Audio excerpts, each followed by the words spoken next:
Today, I want to talk about something that I've been realizing a lot lately, and that is acting on ideas when you get the chance to. There's a misconception that's been going around. It's like ideas are something that's very, very rare and it's very unique, and it has to just like strike you out of the blue. And also, you need to be some like really special person to be at the receiving end of it. And I don't think that's true at all. I think it's the opposite, if anything. There's always a million ideas, there's a lot of ideas, but there's shortage of people who actually act on it. And most of the time, all ideas are pretty much very gentle and basic. But I do agree that sometimes some people come up with like crazy things that I'm just in admiration of. It makes me think that wow, that's really really genius and nobody would have thought about it. That also exists, but most of the time ideas are very very easy to get and it's going to pass you by without even you realizing it. Most of the time you just have to be aware of it to kind of take it seriously and do something about it. And even if you get the chance to do something about it, most of the time a common mistake is that people just sit with it and not act on it immediately and just let it die out. That's also really sad in reality to think about. You just letting your ideas die out when there are people who would do anything to get the very idea that you have. And also, before we get further into this video, I want to talk about my website katherinedanica.com, where you can find canvas paintings painted by me, prints, merch, and I also do offer an art course. If any of these interest you, do feel free to check them all out. One thing that I would suggest you to do is stop putting your ideas on a pedestal and treating like it's all that. When you do that, you're obviously gonna idealize that very thing with time more and more. And when you actually need to do something about it, like take action, you're obviously gonna be intimidated by it and just drop off the plan altogether. When you put so much pressure on the potential of something, that's obviously bound to fail because you're gonna feel intimidated and feel scared even to go ahead and carry out with the plan. You really need to stop idealizing something to a point where you're just building a whole future timeline, keeping that one idea as a very base foundation. And when you do things like this, and if at all hypothetically that plan doesn't succeed, you're obviously gonna feel disappointed. And the very reason for this disappointment is because of you've idealized it that much. What I would suggest is just do something for the sake of doing it. It need not be this perfect thing. Don't see all the potential benefits that it can bring you. Sometimes you just have to do stuff to get it out of the way. If you plan this whole future thinking that it's going to bring you something, you're obviously going to feel very much pressured with the whole process. First of all, even if it works out, that pressure I think is very unnecessary. And I also know that this is all easier said than done. It's very easy to just say to detach from an expectations, but that's something that I struggle with too. I struggle to detach from the outcome of something, and along the years I do still struggle with it, but I think it's a lot less lately, like the last few years. And I think that in itself is progress. I mean, it's obviously not perfect, but I'm at least taking an initiative to detach myself from situations that I don't really know how it's going to end up for me. When I say detachment, what I actually mean is when you're not really focused on the outcome. So if this plan works out for you, it's gonna come in as a major surprise for you because you didn't really place any expectations on it. And I know that again, it's difficult to not have expectations when you're working on something. What I would suggest you to do is, and I don't know if this is like the most healthy thing to do, and it also obviously doesn't fit all situations in life. This is only when it comes to ideas and stuff. So what I would recommend you do is also have other ideas to work on and keep yourself busy with working on many things at the same time, so that when one thing falls apart or fails, you're not really focused on it and you can quickly move on to the other things that are lined up for you to do. And it's kind of like, instead of you having one big problem, you kind of have a lot of tiny problems.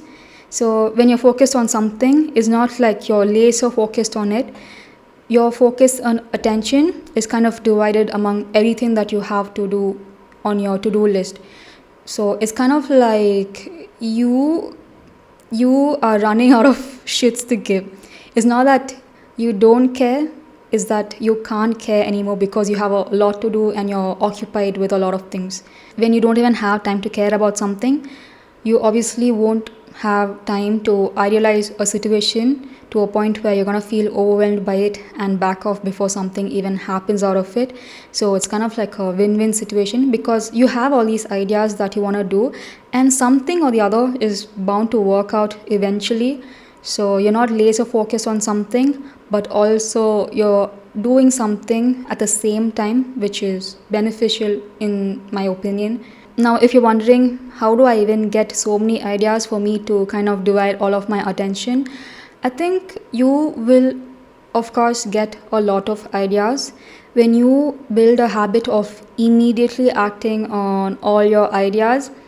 I think for me, what I believe is when there's an idea in your head, in your mental space, when that idea kind of finally leaves the mental space and is getting transferred to the physical state wherein you're taking action towards it, you're now making space in your head. There's that idea that is manifesting itself in the physical world. So there's space for more ideas in your head to come in.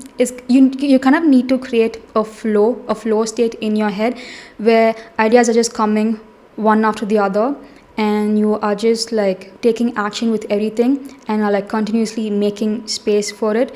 There's nothing stagnant in your head mentally when you practice this habit. You take action, and then you get done with it, and then there's another thing that's coming up, and then you take action, and it kind of goes on and on after that. When I say taking action, I don't mean it in a full-fledged way where you just have to complete that whole project. What I mean is just take action and then make space for it mentally, and then you can take your time in completing it. But what I'm saying is that you just have to make space mentally.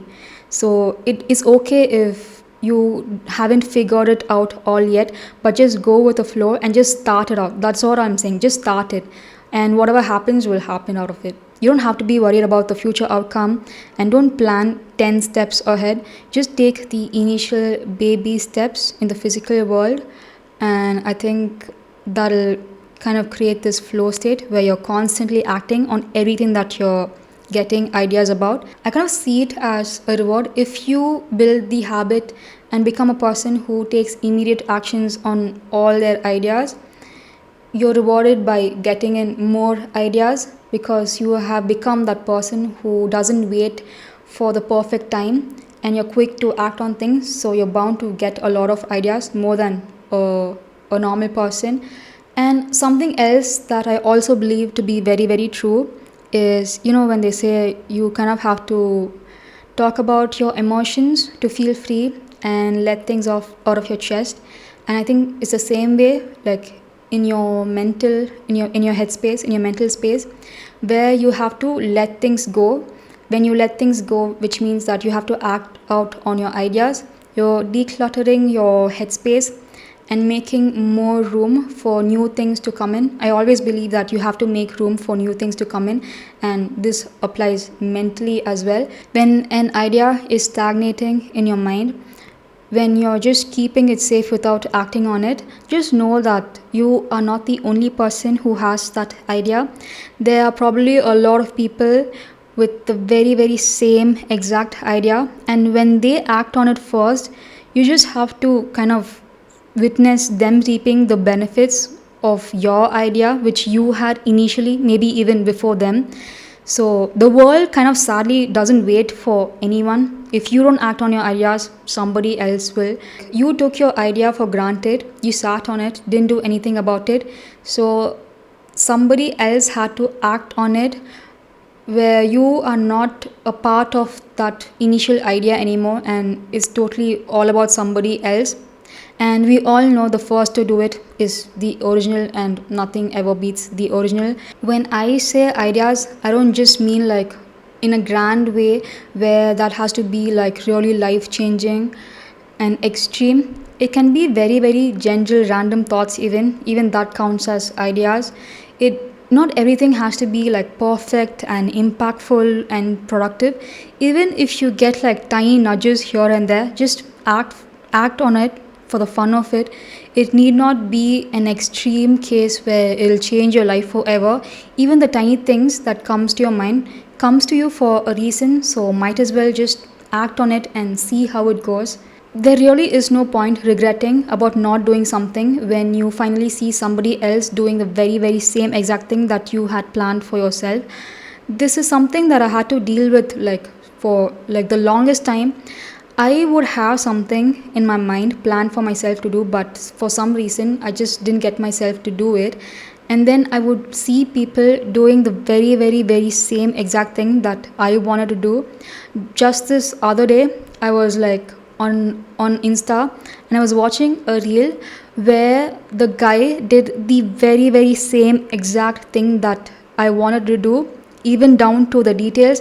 It's kind of scary how the world works like that, but also I can't be mad and bitter about it because it's nobody's fault here, and it's just that I let time pass by and I didn't act on it, and now I just have to see other people do the very very same exact thing that I wanted to do. And it's not just once that this has happened. This has happened every time I don't act on something. So what I end up doing now is just I act on everything impulsively. I don't care about the outcome. I don't care how it goes. And I'm someone who used to be very very perfect with everything that I do. I used to be very very conscious and have this perfectionistic tendency where I would not even upload any videos if I didn't feel like it was the perfect thing.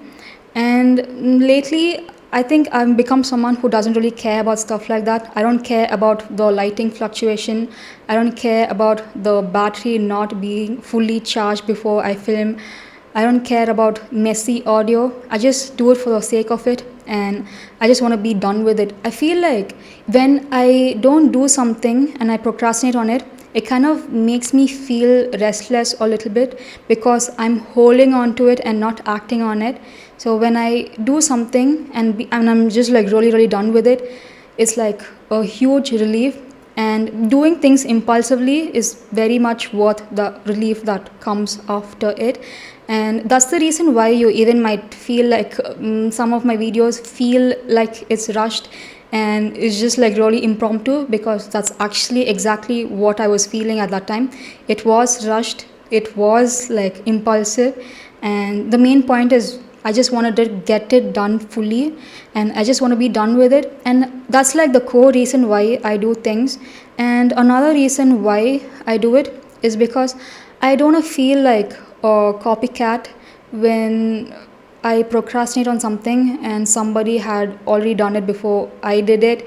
And I'm so thankful that like the internet has the uploading date visible, so it will be like properly known that I didn't copy anybody. And I'm so conscious of being a copycat because for me personally, I think that the saying, what is it, imitation is just flattery. I don't think that's true at all for me. If anything, I find it to be very very annoying. I don't think copying someone is flattering to anybody. It's one thing for people to feel inspired by someone and go ahead and do something, and it's a totally different thing for someone to mimic things. I think I'm grown enough to understand the difference. I would honestly feel more than just happy if me minding my own business made somebody do something that was inspired by me. That's actually a good thing. I really would feel happy for them. But sometimes it's really weird when I have to witness people kind of morph into me in real time. That kind of makes me uncomfortable, and not gonna lie, a little bit mad as well. To sometimes it does get to extreme levels. If at all I hear about a girl going around town calling herself as Catherine Danica and she looks exactly like me, I wouldn't even feel surprised anymore, because that's how far some things can go. And I'm also not telling this to be prideful that everybody is obsessed with me, everybody wants to copy me, everybody wants to be me, I have a bunch of mini me's and the whole world revolves around me. Is not at all like that. Is not at all a flex, and I'll tell you why. If you're someone like me who gets mad when people try to copy you, that just means you are kind of basic. So when you do basic stuff, more people are kind of bound to copy you. And if you just have to put an end to all of this nonsense, you just have to do something that's extraordinary or very, very hard to do. So when somebody copies me, I kind of tell myself, okay, that was doable for them, so they went ahead and copied it. And when if that bothers me again, I just have to do something that's very, very difficult to do. And until then, I'll just shut up, I guess. And I think it's okay to do something even after it's already been done. Even if you think that your idea is 100% original, maybe you just don't know that somebody has already done it.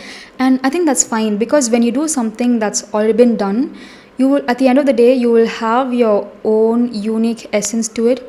I believe that everybody has their own unique essence in life. Even if you just look at your life in general, not even regarding these ideas or anything, just in general, like your favorite color, the music you listen to, your bedroom style, or your favorite beverage, all of this is like very, very consciously tailor made by you.